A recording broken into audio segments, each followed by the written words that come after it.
My wife loves Simon and Garfunkel, and we used to go over to her apartment because she's a couple years older than me and I was still in college, and we would listen to that song. And I think that particular song is more true today than it was 20 years ago. We are so uncomfortable with silence. We pack our schedules, we pack our time with games and Netflix and busyness and running around. We just don't make time to be silent, to be thoughtful. More than that, to really figure out what's going on inside of ourselves. Why did I react when my wife said that the other day? Why was I so frustrated when my son or daughter did what they did last week? Well, what is it, the fear that's driving this decision that made me so anxious? Last week we mentioned that one of the things that causes challenge in relationships is when we have our hippocampus kick in. Our hippocampus is that reactive part within our soul, within our heart, within our mind that reacts to people pushing our buttons, that reacts to circumstances.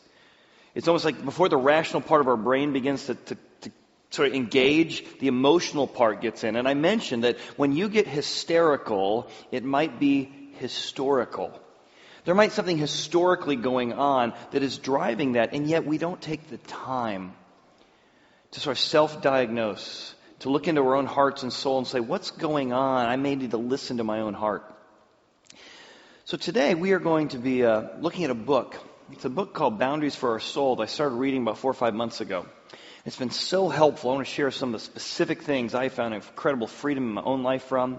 Some ways that God has really begun to help me in my journey, and I hope can help you in yours. So I invited the author of that book to join us today for an interview for the service, to begin to figure out what's going on inside your mind and your heart. And especially as we finish up our Really Wed series today, what are the things that allow our in-laws, our family members, our brothers? We can't control people and circumstances as much as we wish we can. But we can control how we react to people and circumstances. And that means understanding what's going on inside of us when our daughter-in-law calls, when our father calls, when a child says what they do. Understanding your inner world is the secret to finding contentment and getting control of how you react to the things around you. And I don't think there's any movie in the last 20 years that has done a better job of helping us understand how relationships and our inner world are connected better than the movie Inside Out. Let's watch. All right, can we give a warm Horizon welcome to Kimberly Miller? Kimberly, come on down. Thanks for being with us today. Thank you, Chad. Well, for a lot of us, we've been the people in those scenarios. When we were kids, we were one of them. We've been the dad who overreacted. We've been the person who wasn't listening. We've overcompensated for our kids. And so I'm really excited about hearing your journey of helping us figure out, those voices in our own head and how we can get to grips with that. So thanks for being with us today. Thank you so much. It's a pleasure to be here with you all this morning. Thank you. Yeah, in fact, I'll share a little bit later on as we get some specific examples, but I had some of the most profound freedom that I found in the last couple months as I've been going through this exercise over and over again in my own life. And we'll talk a little bit about the different parts of your soul, the firefighters and the project managers and the exiles and what that looks like to really get in touch with your spirit-led self, where joy and peace and self-control and peace comes from. So again, thanks for being here. Why don't we start by telling a little bit about your journey, how you ultimately became a believer in God in your faith and a believer ultimately in Jesus. So what was your experience like growing up and what brought you to this point? Sure. Well, I'm from Los Angeles. I'm a licensed marriage and family therapist there in private practice. And I live in Claremont, actually east of LA. My husband is a government professor at Claremont McKenna College. And we don't have any children, but we've applied for adoption and are looking forward to that journey.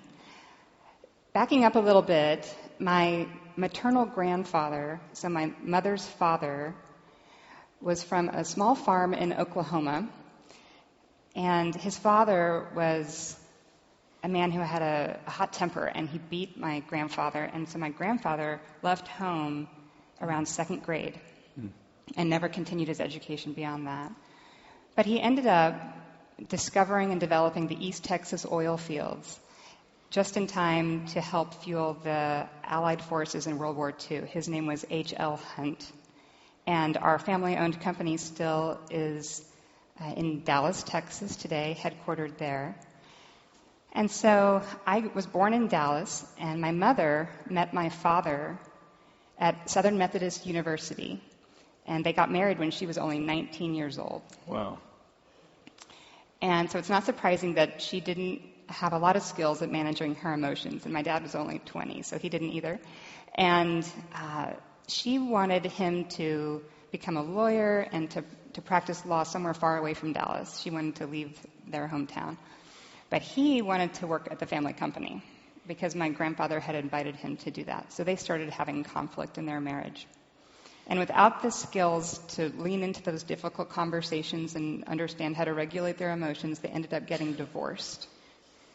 So there's a picture here of my mother and my father and my older sister, Catherine, and I'm the little baby. And we had been living in a little yellow house with white scalloped trim in Highland Park, where Clayton Kershaw is from, actually. And it looks like a pretty good thing, right? Yeah, it looks pretty good. Yeah, pretty good. But because of the divorce, my father moved away to Europe, and I hardly ever saw him after that. And I was just 1 year old. So this was a great loss for me, as you can imagine. My mother did end up realizing her dream of leaving Dallas. She moved to New York City, and she married a caring psychotherapist named Harville Hendricks. This is us before their marriage, so this is my Christmas card photo there with my sister and my mother, and obviously my father is not in the picture there. She married Harville Hendricks, who ended up writing a bestseller called Getting the Love You Want, which is a guide for couples. And he was on the Oprah show 19 times and won Oprah her first Emmy Award for that show, his first show. And he's a humanist, and my mom had left her faith, so I was not raised in a Christian home, but my grandmother had been sending me to her church in Dallas when I would go home to visit her. And I went to a youth camp there that had a big impact on me. And now I had been going to a Catholic school called Sacred Heart in New York. But I was at this youth camp that my grandmother sent me to, and there was a great sermon about what happens when we die, and that, facing God at the Judgment Day. And I went back to my cabin, and my face was in my pillow in my bunk bed, and I had this image of this Catholic image of Jesus with the red heart, and I had what's called in the Catholic tradition a Sacred Heart conversion at the Southern Baptist Youth Camp, where I saw this red heart of Jesus beating for me, and I said, Jesus, I want you to come into my heart. I want to make you my Lord, my Savior. And ever since then, since I was about 13 years old, I've been walking closely with the Lord. But, the pain did not go away of my parents' divorce. I still felt that real shame that comes from fatherlessness and that grief and the sadness, and I was wondering what was going on that was so important, so far away, that was more important than me, and I thought I had done something wrong to make him leave.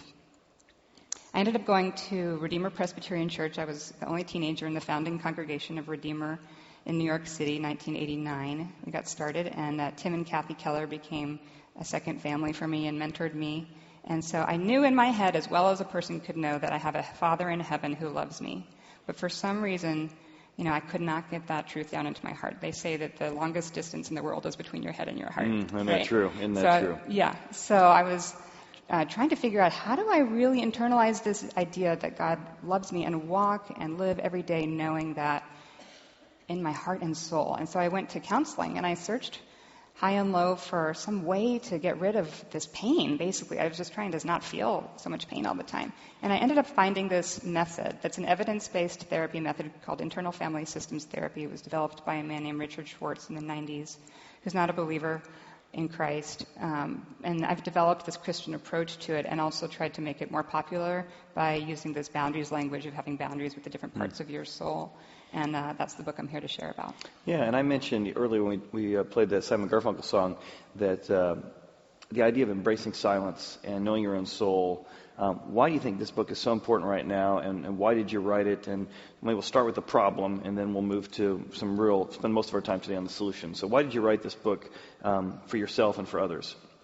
Well, we're all in the same boat. We all have difficult feelings, and I have my story that I just shared. Chad, you have yours. We all have our own relationship struggles and feelings that we carry around with us all day long, regrets from the past, losses, grief, as well as the hope and the joys of life. So how do we deal with these feelings on a day-to-day basis? One way that's really helpful is to understand our soul as having parts to it. It's just a theory, and you don't have to believe it, but it's a nice one that's worked for me.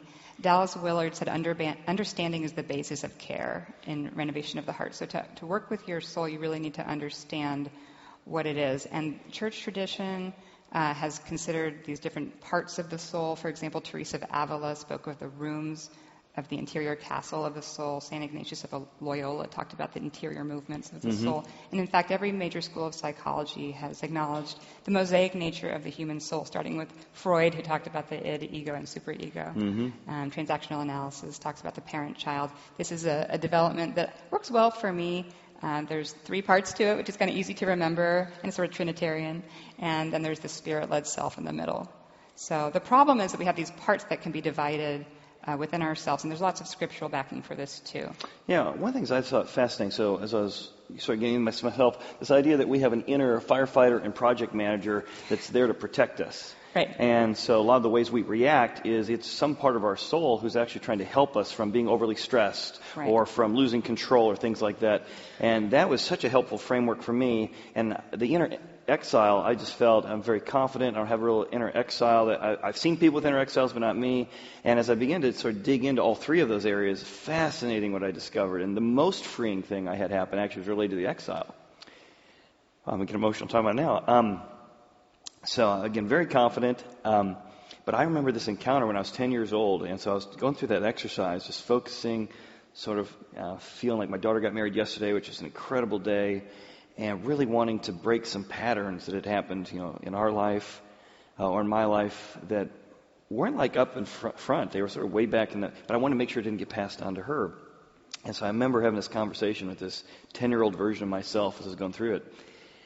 And I was actually walking around the lake out here, and I was sort of focusing on that, and then really seeing this, version of myself. And I thought, this little 10-year-old is still trying to protect me. And he was working really hard. Oh my goodness, he's trying to perform his way out of this. He's trying to run his way out of this.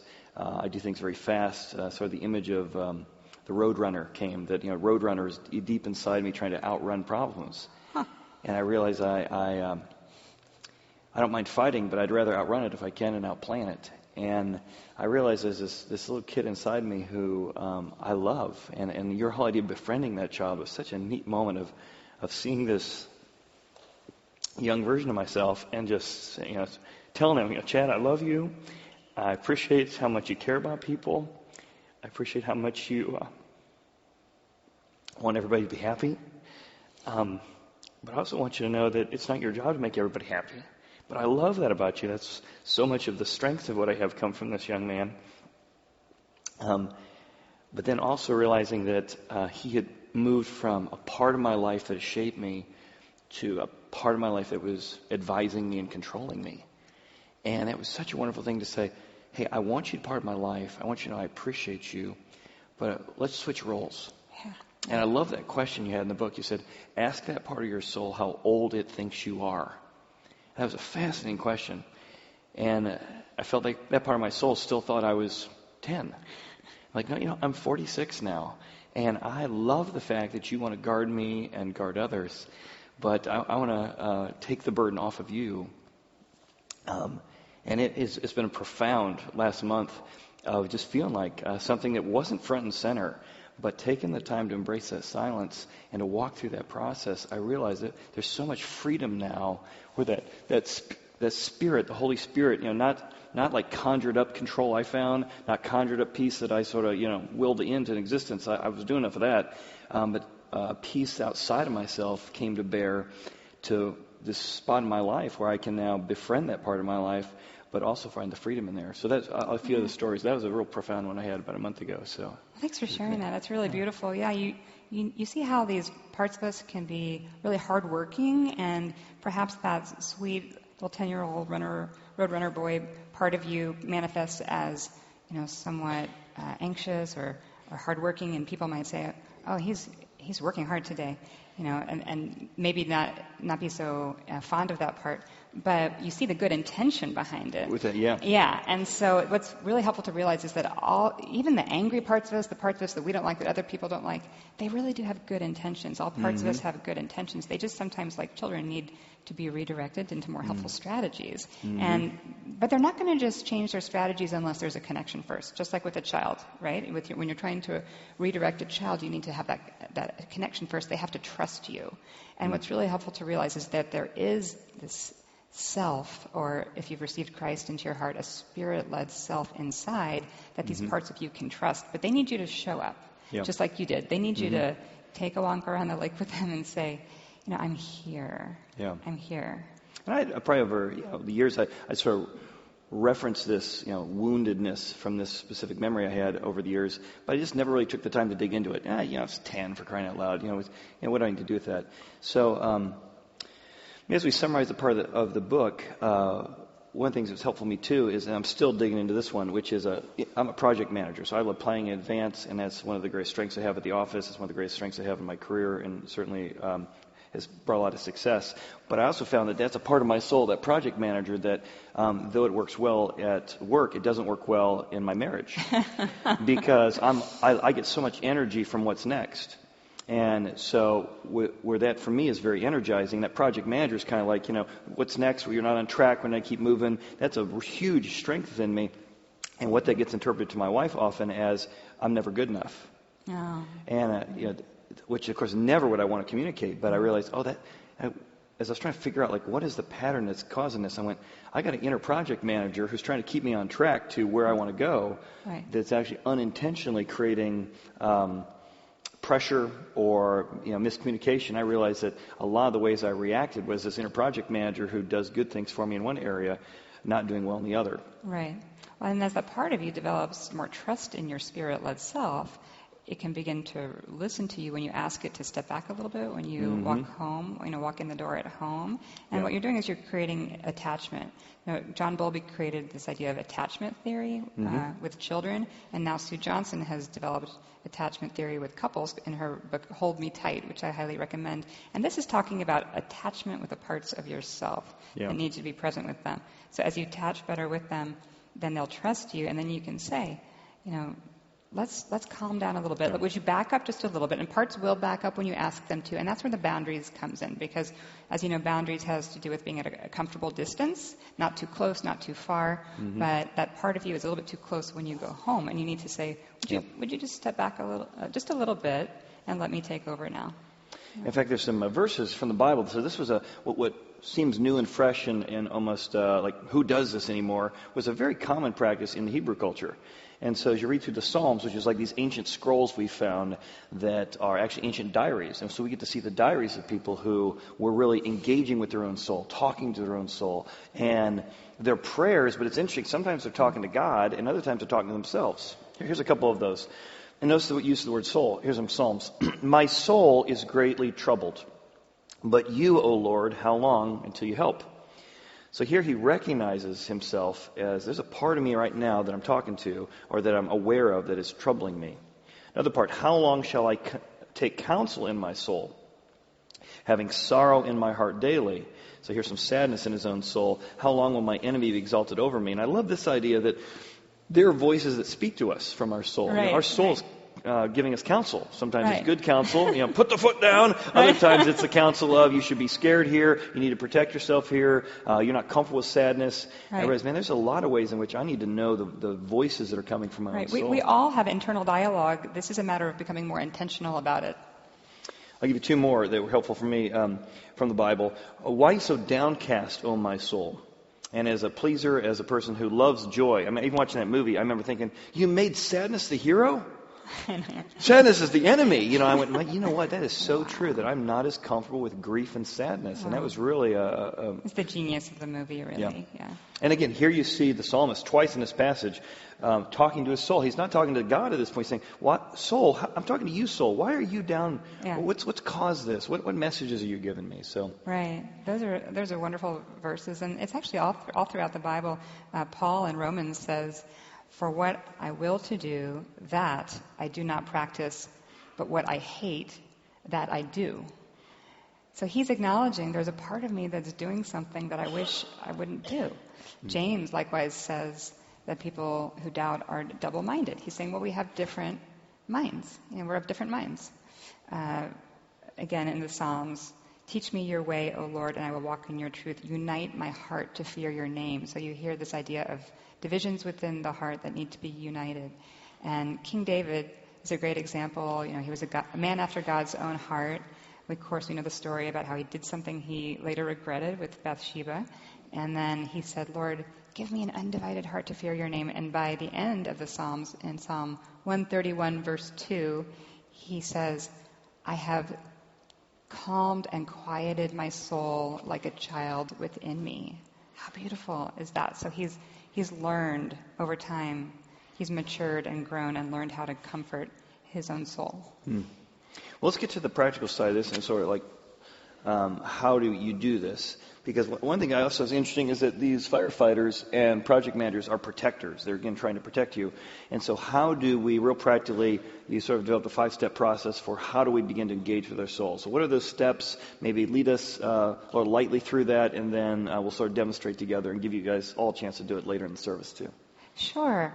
Well, there are 5 steps to this process, and feel free to engage in this now personally as I go through them. The first one is to focus on a part of yourself that's presenting itself for your care and attention. So right now, as you're sitting there, you could be thinking, where am I feeling any tightness or tension? Because parts of us manifest physically. God made us that way. Sometimes they show up for us as a tightness in the neck, or a knot in the stomach, or a rapid heartbeat. So where are you feeling any of those feelings or any others right now? And consider that feeling may be belonging to a part of yourself. That's the step of focus. The next step is to befriend this part of you. And a good way to do this is to ask yourself, how am I feeling toward this part of myself? Mm-hmm. So right now you've identified the original feeling. Now ask yourself, how am I feeling toward it? And my guess is that the answer was not that you are really happy that it's there and you're grateful for it. Usually we have an inner critic that doesn't like this part of us. So it's good then to ask that part to step aside, maybe behind a glass wall so it can watch, and then to reconnect with the original feeling from a place of curiosity and compassion where the Spirit dwells within. And then the next step is to invite Christ, or God, if you like, to be present with this part of you that you've identified.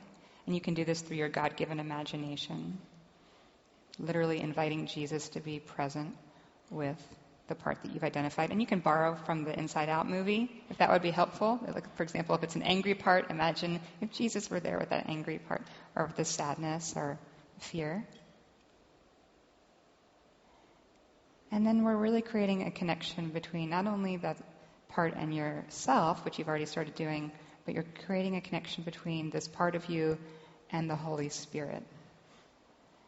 And so then we have this wonderful time of interaction to see, what does the part want to give over to Jesus, which is the step of unburden. And perhaps it's the burden of fear or of a memory that it doesn't want to carry any longer. It can come in the form of a belief like, I'm not worthy of love. And it can be helpful, again, to use the imagination to give over that sort of a burden in the form of a bottle or a box or a rock or a knapsack or something like that. Give it over to Jesus, or release it into any of the elements like the air or the fire or water or the earth. It doesn't matter, but what matters is that it's gone. And then the last step is to integrate that part into your life, which means to ask, what new role would this part of me like to play? And it might just be a more relaxed version of the role that it was playing originally, or it might be something completely different, like to move from being a task manager to just playing and resting in God's presence. Yeah. I remember one of the examples I found in the firefighters, as I've alluded to in the last couple months here, the last 9 months have been just very, very challenging. Circumstances totally out of our control, so coming at us, almost daily. And so I journaled and actually drew a picture of this because I do a lot. Went through the exercise and pictured it, but then I actually found drawing it down. I remember drawing this firefighter who just was passed out on the floor, tongue rolled out, with a giant boulder and a oxygen tank that was on empty, and this boulder on top of him, which is just all the complexities of medical issues my wife has been facing, and complications of autism for my son. And I'm like, just seeing that picture of this totally exhausted firefighter who's been trying to outrun it. If I could just last a little bit longer, then maybe I can outrun this thing. It's like, you're not going to be able to outrun this thing. And just seeing that picture of this exhausted part of me who keeps exhausting me because he's hoping, before I faint and die, maybe we can outrun this thing. And seeing that picture of that, boulder, oxygen tank, very heavy oxygen tank in the back of this firefighter, and to realize, boy, that part of me needs, who's given, needs to be replenished, needs to be filled up. I need to thank that part of me for working so hard. Yes, my goodness, this part squirting here and squirting there and chopping down, things right, going on. Yeah, So absolutely.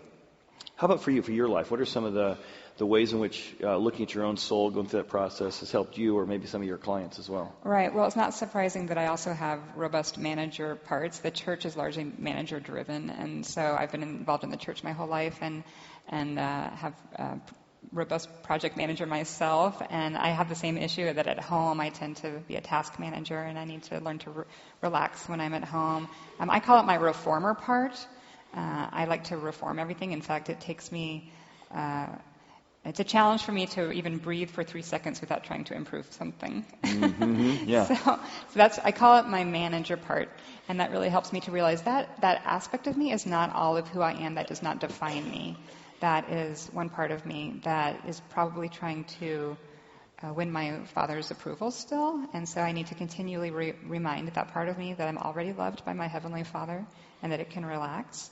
And so one of the ways that I help that part of me relax is to do gardening. We have a garden, and I like to go outside, and I'll just spend time with this part of me and say, it's okay not to try to make something better right now. Mm-hmm. I'd say with so everybody has all three. So if you're not really in touch with one of them, think, I don't have any firefighters. I'm guessing they're there. And these behaviors don't necessarily look like things that are terrible, like doing drugs or addictions. They could be, but they also could just be good things that you just do a little bit too much, like over cleaning or over shopping or surfing the web a little bit too much, posting on social media a little bit, or maybe a lot too much. And then my exile, of course, is that abandoned baby part. That's a phrase that I learned from the adoption community. A lot of adoptees have this part of themselves that feels abandoned, and I find that concept very helpful because it also helps the adoptee realize that's the fact of their relinquishment by their birth parents is not all of who they are. It doesn't define them. They're a beloved child of God, but they might have a part of themselves that feels like they were abandoned, and I have that same part of me because of my father's absence. I think that was interesting when you talked about inviting God to be part of that part of your soul, that there may be verses, truths in your head, but there's a part of your soul that doesn't know that. That was fascinating to me. That's really interesting. And one of my project managers that I pitched, I went, it's General Maximus from the Gladiator. And there's this great scene in Gladiator, if you don't remember the scene, where he and the slaves are all sort of gathered around, and the horses come out, and it's suddenly General Maximus against all these horses, and they're going to die, and he sort of like up. Left front here, right front here. If we stay together, we'll win, kind of thing. And I thought, and that image has come up several times over the last probably 10 years when I'm under stress. And I went, man, there's a General Maximus in me. Yeah. And again, it's not a bad thing. It's actually one of the strengths. He's guarding, he's protecting, yes. he's right. managing, he's keeping stuff from getting out of control. Yeah. What I also realized is General Maximus, part of my soul, the project manager, that version of it, he doesn't know that God's in control. Right. Isn't it interesting? I could tell you 1,000 verses about why God's in control. Yeah, you know but that. But under stress, that hippocampus kicks in, right. and General Maximus in me, who I love and is one of the greatest strengths I have, and I appreciate how he defends my family and defends myself. And so to sit down with sort of General Maximus version of my soul and say, hey, soul, do you know that it's not all up to you? Yeah. And that became a phrase that I heard, General Maximus, it's up to us. No one else is going to help us get out of this arena. Nobody else is going to stop those chariots from coming. No one else is going to figure out, the complexities of autism 20 years from now. But the freedom of saying, hey, the work Maximus does, the strength he brings, the strategizing he does, I don't want to lose any of that. Right. But I want to incorporate with that this idea that it's not all up to you. Exactly. There's somebody who's more committed to the problem and the solution than you are, and the idea that you can solve past, present, future at the same time is a foolhardy. It's actually placing yourself in the place of God. No wonder you're wearing yourself out. You're trying to do something only God can do. What if I could use those strengths but say, hey, instead of thinking you're the only one in charge, what if there's somebody you could trust who is in charge and you could complement that? Yes. So I'm still exploring more of that, but that's a fascinating piece of and I love the idea of that part of you just being able to relax with Jesus, and that part of you becoming even happier, and because it works so hard, but there's a little bit of distress or discomfort that it has, right? Yeah. And you want that part of you to be able to know that God's going to be with it, and it can still do its job, just in a way that where it has God's help. Exactly. Yeah. Well, any other examples? I want to jump into the idea of seeing it as images in a second, but any other examples you want to give from clients that you've seen that's been helpful for? Well, sure. I tell a story in my book about a guy named Gabe, and this is the anger chapter. And Gabe came to me because his wife had given him an ultimatum. He loved his family, but his wife had said, if you don't deal with your temper, you're going to have to leave. So he just said, I have a temper, and I really don't want to have this anger problem, but please, can you help me? I don't know how to not have it. And so I asked him to see if he could imagine this part of him, and he immediately had this image of this fist, and he just wanted to punch someone. And so we asked him to pay attention to it, to spend time with it, and asked Jesus to come and be with this angry fist that he could imagine. And what happened was that the fist sort of opened up, and it was able to just release its anger and to receive God's love. And that reminded me of this wonderful book, The Way of the Open Hand, that Henry Nouwen talked a lot about, and John Vanier as well. So that's an example of a client who I just saw this transformation in his life, and then he was able to reconnect with his wife and his little daughter. It just made me really happy. And that focus stage was interesting to me because you said a lot of times if our emotions are too close, we don't recognize them as not us. This is just who I am. That's the way you say it. Right. But to put that emotion just at arm's distance, just arm's length, enough to go, it is part of me, but it's not all of me. Right, and that's getting perspective. The ways that you're in the spirit-led self, or that you have perspective, or you're playful, or you're peaceful. And there's also some C words if you want to say, which part am I blended with right now, or am I living from the spirit-led self? The C words that identify the spirit-led self are compassion and curiosity and being calm and creative and connected and curious and confident. Do you know why all these words begin with C? Say again? No, I don't. I don't either. I have no idea. Okay, no, I know. It's a mystery to me, and maybe God will tell us one day. But the idea that if your emotions are too close to you, then you're just, well, I'm an angry person, or I'm just a dangerous person, or I'm just an unloved person. Versus, no, there's a part of me who feels unloved. Right. There's a part of me who gets angry and is trying to protect me from feelings. Or the idea that some of us are so far from our emotions, we haven't seen an emotion in years. Denied or disowned. Deny, avoid. Right. We got used to lowering our expectations because nobody helped us process our emotions. So right. The dreamers in us, the dreamer parts are just stuffed away, and this concept is very helpful in marriage and also in relationships at work, the idea of talking about a part of yourself.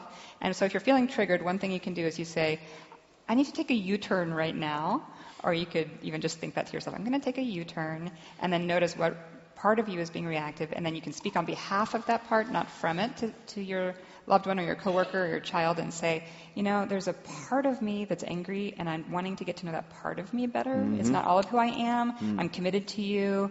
I want to be in this relationship, but I'm hurting right now, and this part of me is presenting itself, and I need to get to know it. And also, I'm curious about the part of you that's working really hard right now. Can you let me know what it needs from me? And that kind of conversation is extremely helpful for marriages.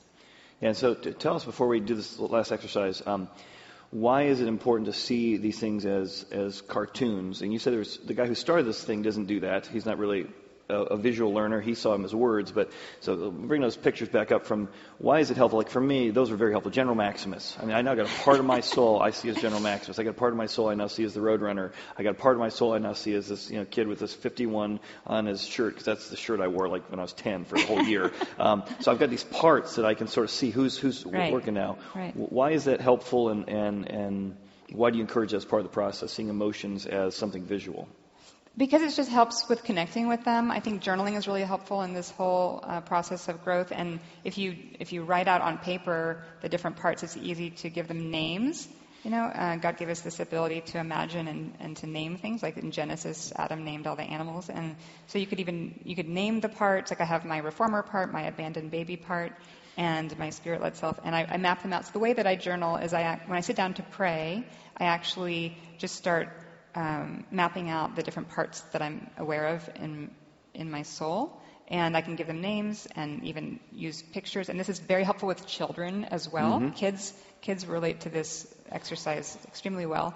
And then you can say, this is where the cognitive behavioral therapy comes in, when you say, okay, part of me that's wanting to reform everything, a gladiator part or roadrunner part, what do you want to say to God, and what would he say back to you right now? So it's a way to connect with parts. You don't have to do it. And like you said, Dick Schwartz, the founder of IFS, he doesn't see parts. Not everybody has the ability to imagine them in images like you do so well. Some people just hear like voices like they're stuck on repeat in their minds, and that might be the way that you connect with your parts as well. Yeah. Well, we got about a few minutes left. Let's try, I don't know if we'll do it through all 5 steps, but let's walk me through that process, and we'll give everybody a chance to do that in a little 2-minute piece that we'll let you walk through, and then we'll go from there. So why don't you walk me through those steps? Okay. All right. So, Chad, if you'll just take a moment to move from our conversation to what's going on inside of you. And if you could close your eyes, or you could just focus on something in the room, and just do a scan from your head down to your toes, paying attention to what it is that you're aware that you're feeling. It might be a feeling of tightness or tension. And when you notice what's most present for you, you could just let me know what that is.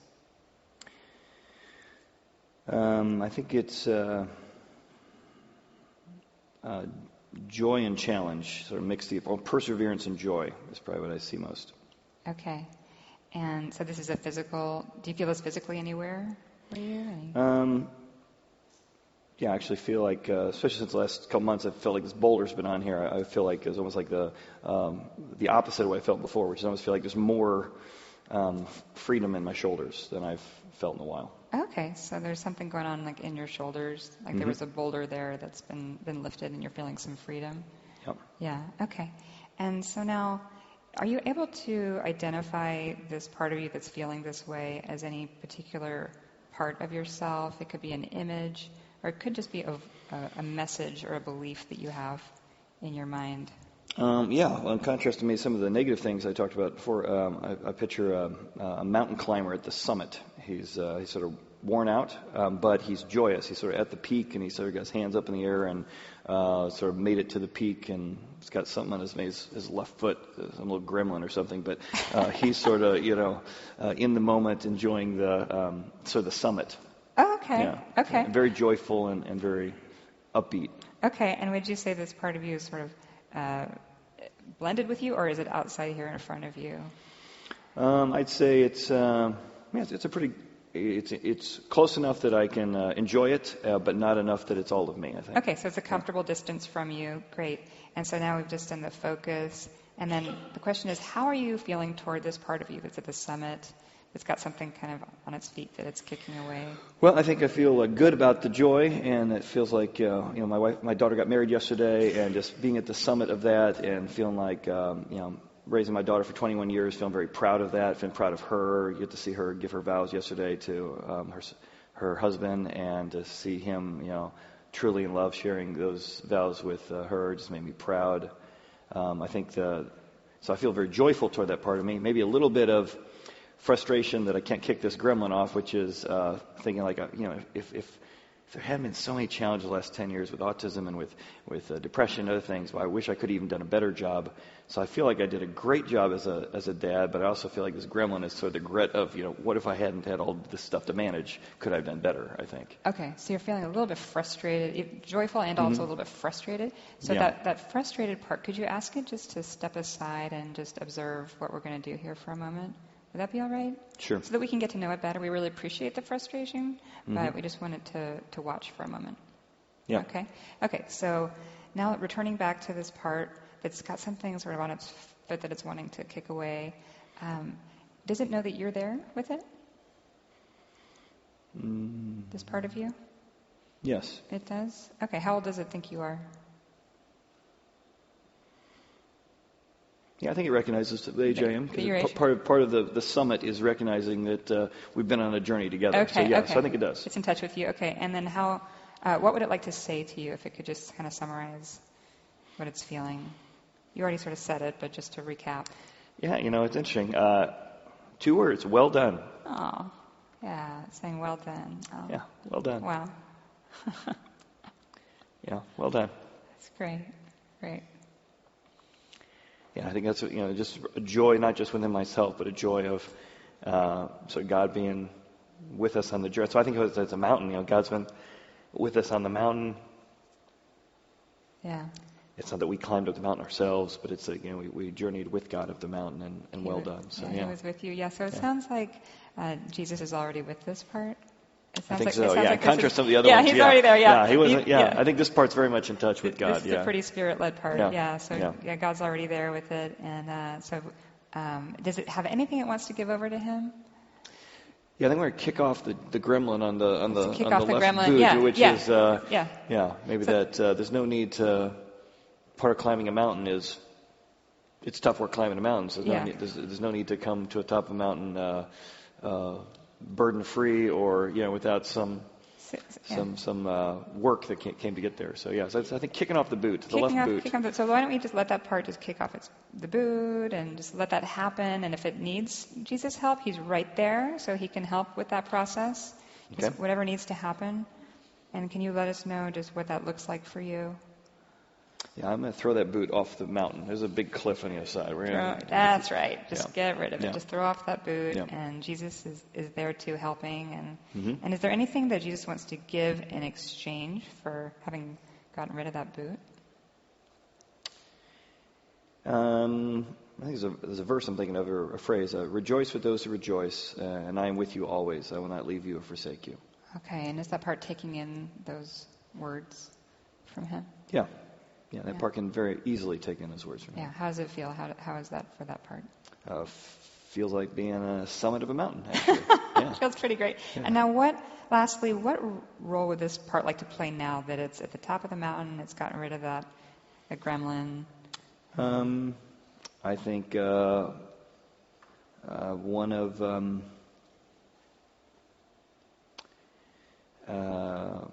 reminder of God's faithfulness. Maybe when General Maximus tries to take over, that God is the faithful one that got me here, not just my own efforts. Okay, perfect. It wants to remind you of that message. Yeah. That's a great role for that part because it has a lot of wisdom. It deserves a medal of honor. I sort of want to just honor this part for how hard it's been working for you. Give it sort of a ceremony of appreciation, and just really acknowledge the role that it's played for you, and let it know that you're going to stay connected with it and listen to its advice in the future. Yeah. So. Yeah. Well, thank you. Yeah. Well, good. We know it's not easy to do this stuff, and I've been working for years trying to figure out my own soul, and this was another tool in that. So what we've done is, one, we want to give you some tools to help you. And so we actually took this exercise and turned it into a 17-minute script that you can actually download from our website, KimberlyJuneMiller.com. You can click on counseling, and you can actually get a MP3 of a 17-minute video you can watch that'll walk you through this experience. That you're narrating. That I'm narrating, yeah. We helped write the script for it. Javen helped produce it. Yeah, so that's a resource that might be helpful for you. We're going to do a little 2-minute piece of that now. So I'll walk you through quietly some time of reflection and a time of quiet to maybe it's going to be just putting your toe in the water. In fact, even the 17-minute one, I find myself having to pause and go, I need to think about that some more. So let's just take a few moments. Let's thank Kimberly for being here today and sharing her story. Kimberly, appreciate it. Thank you. I'm going to grab a seat in the front. And then, again, just quiet yourself for a moment. Next couple of minutes, let's try and just listen to our own souls. Let's listen together.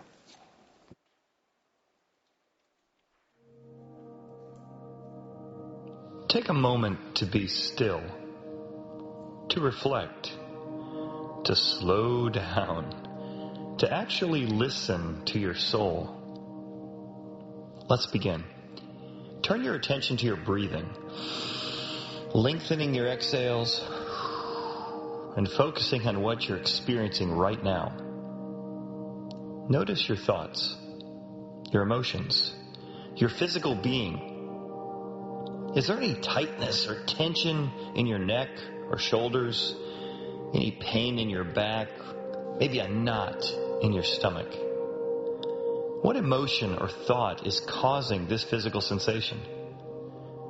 Now let's befriend this part of you. Be curious. Now ask yourself, how am I feeling toward this part of me? Now you might notice an inner critic who can't believe you would think these things or feel that way. Ask that part of you to step behind an imaginary glass wall for a moment where it can watch. Now returning to the original part you identified, what would it like to say to you?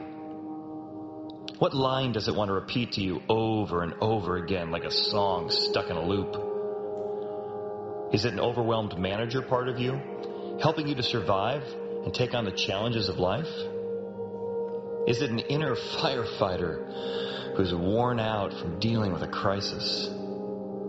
Perhaps it's a young internal exile that feels alone, reminding you of trauma from the past. Let's invite God into this space. Now you may have doubts about God or Jesus or the Bible, but for now, give it a try. Be curious just for a moment. Ask the part of you if it would like to welcome Jesus, or God if you'd prefer, to come near. Now ask your anxiety to give over your burdens to God. The part may want to send its burdens into the outstretched arms of God. Now let's ask God to guide your emotions, like a parent compassionately guides a child. God, my mind is working overtime and needs help. I need your guidance, your support.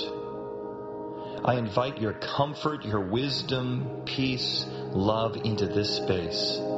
Guide me in your ways. Now, if you are feeling love or joy, peace, patience, gentleness, kindness, goodness, or faithfulness toward this part of you, that's when you know you are living from your spirit-led self. There's a great verse in the Bible that says, "Be still and know that I am God." And there are times that in a society we fill our life with activity and busyness and Netflixing, everything else. We just don't have time to be still and actually know that He is God and find the peace and the joy that we actually long for. So I want to give you some tools to do that. Kimberly's going to be across from the fireplace out in our atrium. She has complimentary copies of her book. So if you'd like a copy of that, we do want enough for the next service. So if you're not going to read it or you want to share it with a couple, but feel free to grab one of those, say hi to her, ask any questions. Also, if you want to get a hold of that sort of 17-minute experience to begin to probably practice this on your own, you can go to KimberlyJuneMiller.com, click on counseling, and you can get a copy of the 17-minute experience of taking you through that. So.